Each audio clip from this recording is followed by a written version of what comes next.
এক গ্রামে একজন জমিদার থাকতেন, জাহাঙ্গীর। জমিদার ছিলেন ধনী কিন্তু একটু কাণ্ডজ্ঞানহীন। গ্রামের মানুষদের সঙ্গে খুব কম সময় কাটাতেন।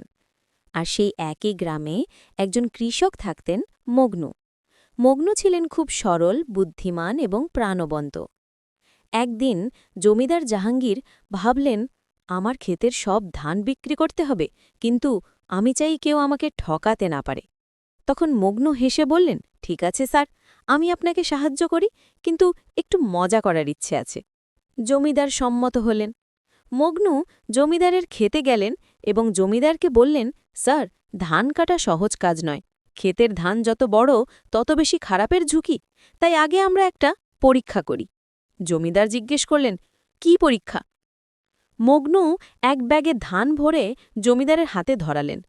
স্যার, এই ধানটা যদি আপনি একটানা 5 মিনিট ধরে মাথার উপর ধরে রাখতে পারেন, তাহলে বুঝবেন আপনি একজন সত্যি ধৈর্যশীল জমিদার।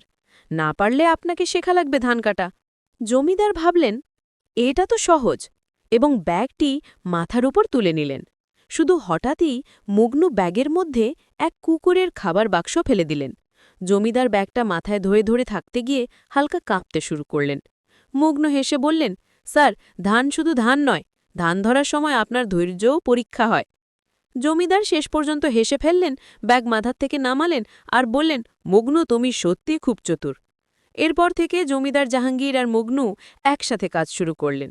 মগ্নু শেখালেন জমিদারকে ধান কাটা, পাগল ধান শুকানো এবং হাসতে হাসতে ক্ষেতের সব কাজ করানো। গ্রামের মানুষরা দেখত জমিদার আর কৃষক একসাথে মজাদার খেলা করে ধান কাটছে। হেসে হেসে সবাই আনন্দ পাচ্ছে। আর মগ্নু সবসময় জমিদারের সাথে ছোট ছোট ঠাট্টামস্করা করত। শেষ পর্যন্ত জমিদার বুঝলেন, ধনসম্পদের চেয়ে বড় হল মানুষকে হাসানো এবং খুশি রাখা। আর মগ্নু বুঝলেন, কৌশল আর মজার মিশ্রণে সব কাজ সহজ হয়ে যায়। এইভাবেই গ্রামে জমিদার আর কৃষকের মজার কাহিনী সমস্ত গ্রামকে হাসি আর আনন্দে ভরিয়ে দিল।